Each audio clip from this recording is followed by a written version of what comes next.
The halls of Franklin Elementary hold a century of stories. Since 1909, this neighborhood school has welcomed countless students, offering them a safe and inspiring place to grow and learn. Now modernized and expanded, Franklin is ready to add more student stories to its historic collection. It's fun to be standing here in Franklin Elementary because this is where I went to elementary school. The district needs to focus not just on the educational program, but we need to be good stewards of our buildings. And that includes updating old buildings and sometimes even replacing. With Franklin, we're very glad that we're able to keep the historic part of the building, and the new addition is a nice complement to that. It provides a great learning space for kids with all the modern amenities inside, but still keeps this classic look for this beautiful neighborhood. We're trying to do that with as many of our buildings as we can. Don Miller lived at 24th and Myrtle, and in the 1930s walked a couple of miles to Franklin School at 17th Avenue and South Mount Vernon Street each day. In those days, we didn't have bus service. We walked year-round, winter or summer. One year, they furnished a bus, and it got to the point they couldn't afford the bus, so they took the bus off. And so we all went back to walking. I went to Franklin in about I started in about 1935. Till 1939, I graduated then. I started in the 3rd grade. I remember in my graduating class there was only 4 people. And that was it. And we graduated in January of 1939. They used to have graduation half years. To me, it was kind of a special school because it was friendly and everybody seemed to get along good. It was a good time. Franklin speech therapist and historian Brian Shute took it upon himself to pull together stories and photographs to help document the history of this neoclassical building. Really, there are very few buildings still in existence that were designed by Lauren Rand. Franklin is one of them. It's grand. It calls out and says, hey, look at me.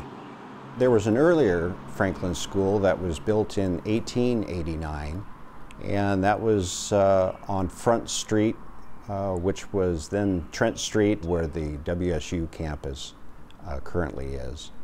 The railroad really wanted the property that original Franklin was on. Eventually, the railroad paid a lot of money for that property.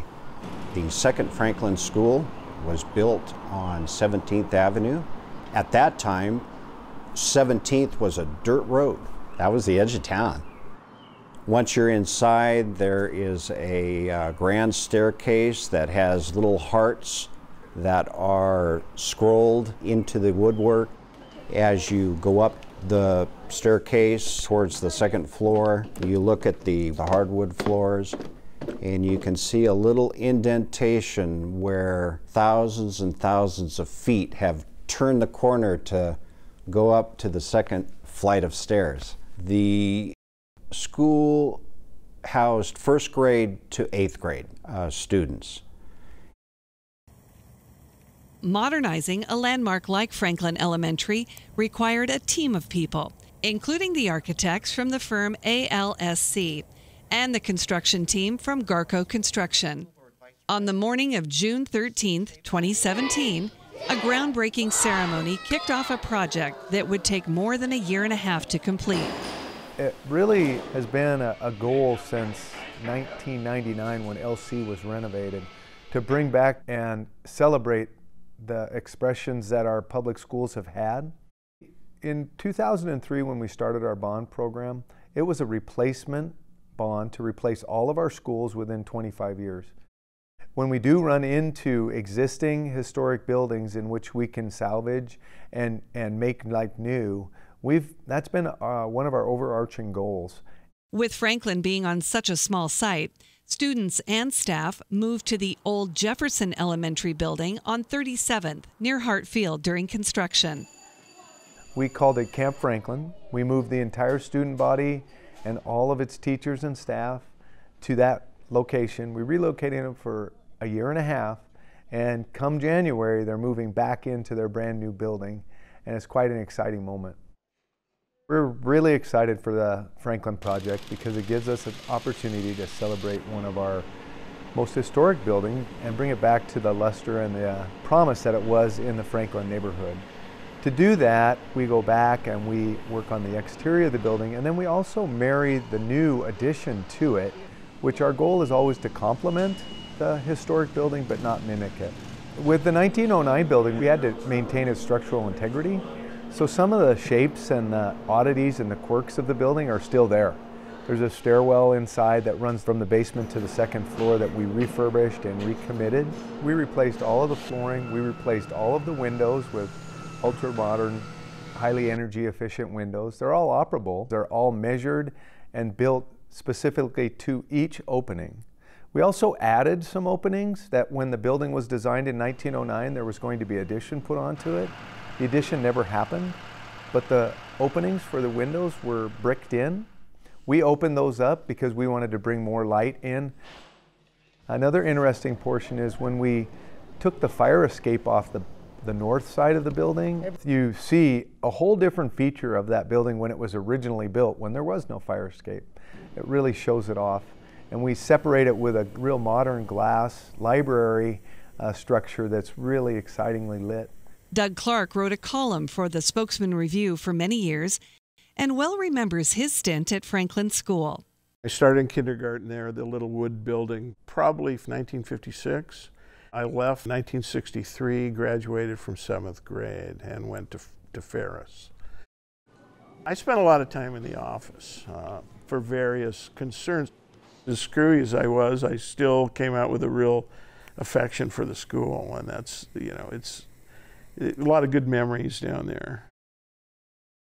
Well, I would say it was probably, for my youth, was probably my best years as a kid. It's just heartwarming to see how they've kept some of the old woodwork, the wood floors. They've brought it to new life, and then merging the old with the new. You know, I just keep walking around and just, these children are so blessed. And it's my observation that each room has 4 or 5 laptops available to kids. So they're, in my opinion, I think they're really getting tomorrow's generation ready for the future. This is